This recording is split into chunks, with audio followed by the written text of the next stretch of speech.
Hey there. How y'all folks doing this fine day? It's Gator here at the cable company, and I'm so glad you come in to see me today. Today we're going to go over the Reconstruction Era. Okay, this is right after the Civil War. Okay, so now Abraham Lincoln, let's see if we can find him today.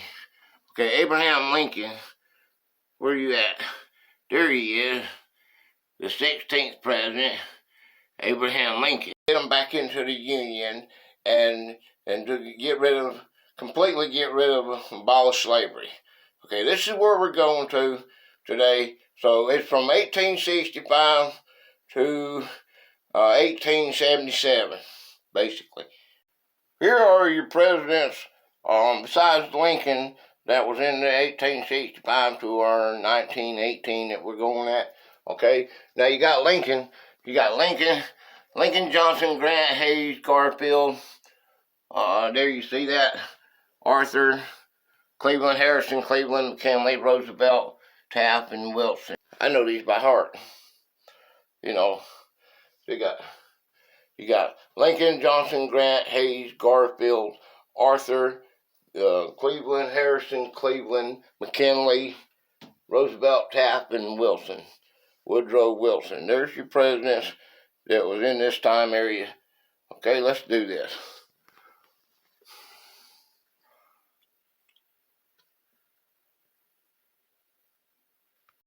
The Reconstruction Era was a period in the United States history following the American Civil War, dominated by legal, social, and political challenges of abolishing slavery and reintegrating the former Confederate States of America into the United States. During this period, 3 amendments were added to the United States Constitution to grant equal civil rights to the newly freed slaves. Despite this, former Confederate states often poll taxes, literacy tests, and intimidation to control people of color. Starting with the outbreak of the war, the Union was confronted with how to administer captured territories and handle the steady stream of slaves escaping to the Union lines. In many cases, the United States Army played a vital role in establishing a free labor economy in the South, protecting the freedmen's legal rights and creating educational and religious institutions. Despite reluctance to interfere with the institutions of slavery, Congress passed the Confiscation Acts to seize Confederate slaves,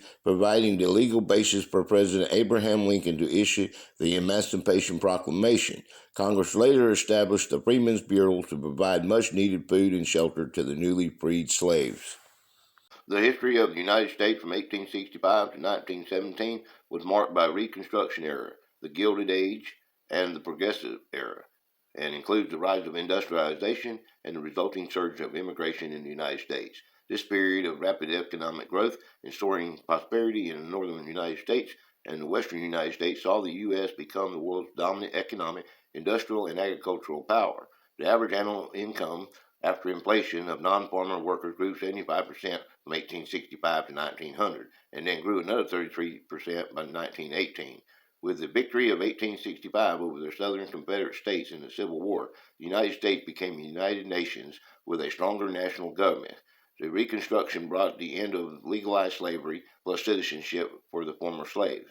But their newfound political power was rolled back within a decade, and they became second-class citizens under a Jim Crow system of deeply pervasive segregation that would stand for the next 80 to 90 years.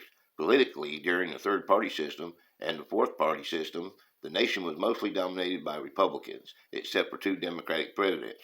After 1900 and the assassination of President William McKinley, the Progressive Era brought political business and social reforms, e.g., new roles for the government, expansion of education, higher status for women, and curtailment of corporate excesses, and modernization of many areas of government and society. The Progressive worked through new middle-class organizations to fight against the corruption and behind-the-scenes power of entrenched state political party organizations and big city machines. They demanded and won women's rights to vote and the nationwide prohibition on alcohol in 1920 to 1933. We'll get into that next time. We're just staying under the 1920s. In an unprecedented wave of European immigration, 27.5 million new arrivals between 1865 and 1918 provided the labor base necessary for the expansion of industry and agriculture, as well as the population base for most of fast-growing urban America. By the late 19th century, the United States had become a leading global industrial power, building on new technologies such as telegraph and steel, and expanding railroad networks and abundant national resources such as coal, timber, oil, and farmland to usher in the second industrial revolution. It was also during this period that the United States began to emerge as a global superpower. The U.S. easily defeated Spain in 1898, which unexpectedly brought a small empire. Cuba quickly was given independence, and the Philippines eventually became independent in 1946. Puerto Rico and some smaller islands became permanent U.S. territories, as did Alaska, added by the purchase in 1867. The independent Republic of Hawaii was annexed by the U.S. as a territory in 1898. The Reconstruction Era. The Reconstruction was the period from 1863 to 1877 in which the federal government temporarily took control one by one of the southern states of Confederacy. Before his assassination in April 1865, President Abraham Lincoln had announced moderate plans for Reconstruction to reintegrate the former Confederates as fast as possible. Lincoln set up the Freedoms Bureau in March 1865 to aid former enslaved people in finding education, health care, and employment. The final abomination of slavery was achieved by the 13th Amendment, ratified in December 1865. However, Lincoln was opposed by the radical Republicans within his own party who feared that the former Confederates would never truly give up on slavery and the Confederate nationalism and would always try to reinstate them behind the scenes. As a result, the radical Republicans tried to impose legal restrictions that would strip most ex-rebels' rights to vote and hold elected office. The radicals were opposed by Lincoln's vice president and successor Tennessee Democrat Andrew Johnson. However, the radicals won the critical elections in 1866, winning enough seats in Congress to override President Johnson's vetoes of such legislation. They even successfully impeached President Johnson in the House of Representatives and almost removed him from office in the Senate in 1868. Meanwhile, they gave the South freedom, new constitutional and federal legal protections. The radical Reconstruction Plan took effect in 1867 under the supervision of the U.S. Army, allowing a Republican coalition of freedom, sympathetic local whites, and recent revivals from the North to take control of Southern state governments. They ratified the 14th Amendment, giving enormous new powers to the federal courts to deal with justice at the state levels. These state governments borrowed heavily to build railroads and public schools, increasing taxation rates. The backlash of increasingly fierce opposition to these policies drove most of the sympathetic local whites out of the Republican Party and into the Democratic Party. President Ulysses S. Grant enforced civil rights protection for African Americans that were being challenged in the South Carolina, Mississippi, and Louisiana. The Fifth Amendment was ratified in 1870, giving African Americans the right to vote in American elections. The U.S. Representative Stevens was one of the major policymakers regarding Reconstruction and obtained a House vote of impeachment against President Andrew Johnson. Hans Trezorski, his leading biographer, concluded that Stevens was one of the most influential representatives ever to serve in Congress. He dominated the House with his wit, knowledge of parliamentary law, and sheer willpower, even though he was often unable to prevail. Reconstruction ended at different times each state, the last in 1877, when Republican Rupert B. Hayes won the continuous presidential election of 1876 over his opponent Samuel J. Tilden. To deal with disputed electoral votes, Congress set up an electoral commission. It awarded the disputed votes up to Hayes. The white South accepted the compromise of 1877, knowing that Hayes proposed to end Army control over the remaining three states' governments in Republican hands. White Northerners accepted that the Civil War was over and the Southern whites posed no threat to the nation. The end of the Reconstruction marked the end of the brief period of civil rights and civil liberties for African Americans in the South, where most lived. Reconstruction caused permanent resentment, distrust, and criticism among white Southerners toward the federal government and helped create the Solid South, which typically voted for the then socially conservative Democrats for all local, state, and national offices. White supremacists created a segregated society through Jim Crow laws that made black second-class citizens with very little political power or public voice. The white elites called the Redeemers, the southern wing of the Bourbon Democrats, were in firm political and economic control of the South until the rise of the populist movement in the 1890s.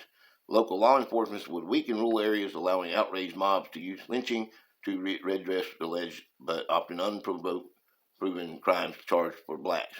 Historians' interpretation of the radical Republicans have drastically shifted over the years, from the pre-1950s view of them as tools of big business motivated by partisanship and hatred of white South, to the perspective of the neo-abolitionists of the 1950s and afterwards, who applauded their efforts to give equal rights to free slaves. In the South itself, the interpretation of the tumultuous 1860s differed sharply by race.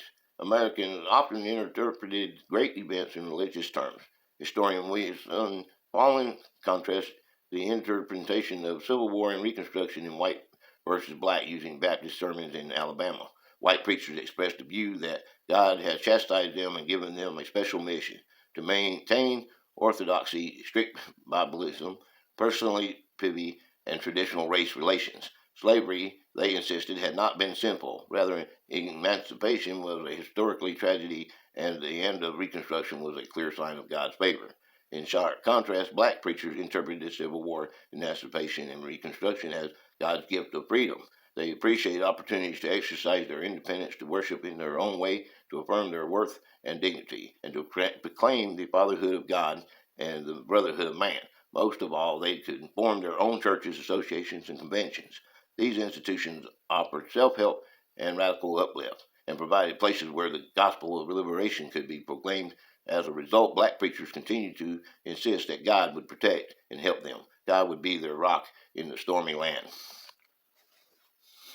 Historians in the 21st century typically consider Reconstruction to be a failure, but they disagree on what caused Reconstruction to fail, focusing on whether it went too far, too fast, or did not go far enough. However, historian Mark Summers in 2014 sees a positive outcome.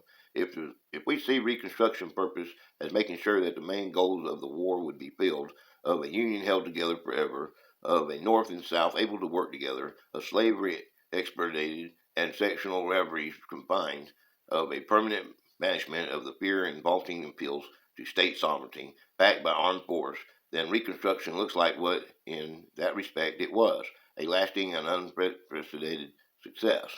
What was Reconstruction Era known for? Its main focus was on bringing the Southern states back into full political participation in the Union, guaranteeing rights to former slaves, and defining new relationships between African American and whites.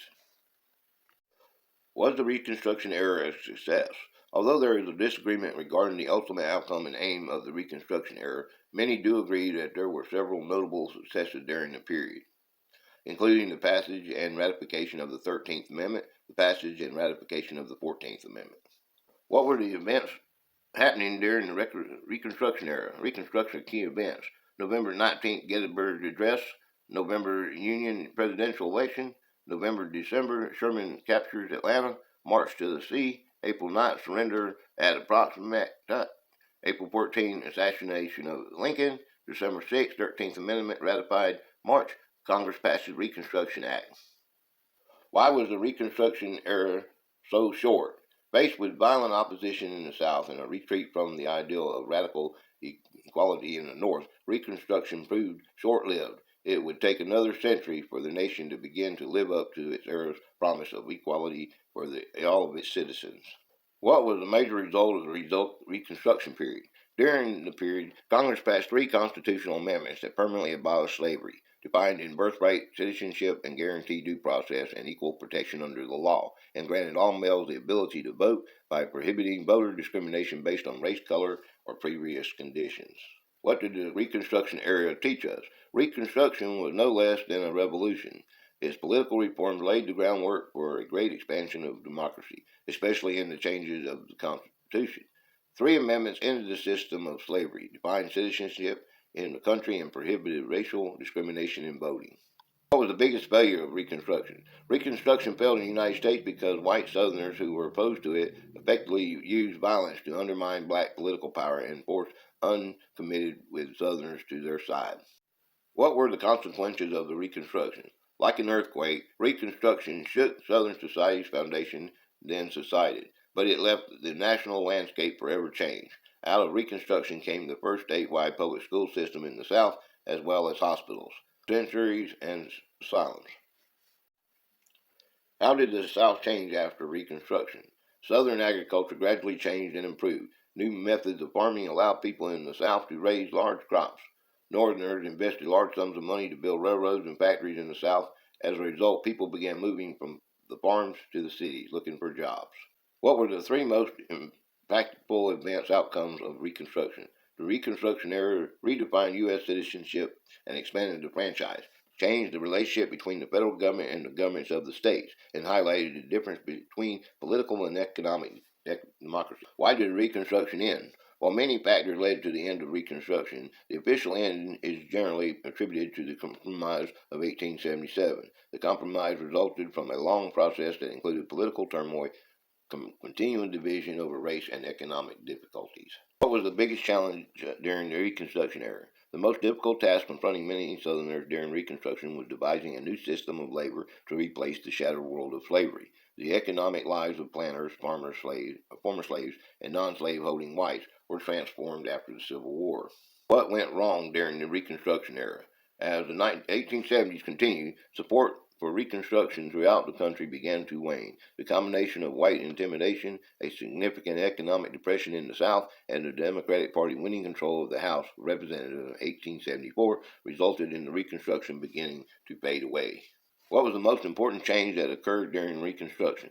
The participation of African Americans in Southern public life after 1867 would be far the most radical development of Reconstruction, which was essentially a large-scale experiment in racial democracy, unlike that of any other society following the abomination of slavery.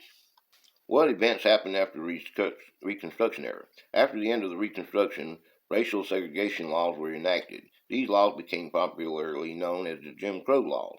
They remained in force from the end of Reconstruction in 1877 until 1965. The laws mandated racial segregation as policy in all public facilities in the southern states. What were the three major plans created during the Reconstruction era?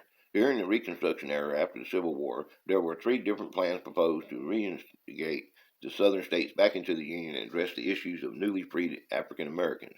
The Proclamation of Amnesty and Reconstruction 10% Plan, proposed by President Abraham Lincoln and Andrew Johnson. What were the three benefits of the Reconstruction? The Reconstruction implemented by Congress, which lasted from 1866 to 1877, was aimed at reorganizing the southern states after the Civil War, providing the means to readmitting them into the Union and defining the means by which whites and blacks could live together in non-slave society. Thank you so much for coming in and stopping in to see me today. What a wonderful experience it is to put these little skits together for you. Make sure you come to my live. Coming to my live on Sunday at 4 p.m. Eastern Standard Time. We have a lot of fun. My little buddies over there. Let's take a look at them. These are my little buddies. Right here. There's a new addition. He's the hangman. Okay. And there's way too cool. And this is what we were doing. This is how we play the game. See, they're so smart they got this. Didn't even get the head. That's what it looks like if he's having to be hung. But this shout out was for Just One Sue this week. Every week we shout out one. And see, there's how there's the letters that I use. You can't really see it too good, but then I'll go and I'll scratch it off like that. Okay, there's the numbers. And then this is with the topic, Jefferson Davidson, the first and only president of the Confederate States, February 22nd, he was hired to 1861. Well, Abraham Lincoln was hired on March the 4th, 1861. So you do the math. Jefferson was hired first, and Abraham Lincoln was hired in March. Could have been any president, but it was March 4th, 1861. Abraham Lincoln used the Emancipation Proclamation for his campaign. All right, thank you, and have a blessed day. Come on back and see me. Hit that like, subscribe, comment. Hit the comment section so I can say hi to y'all. Bye-bye.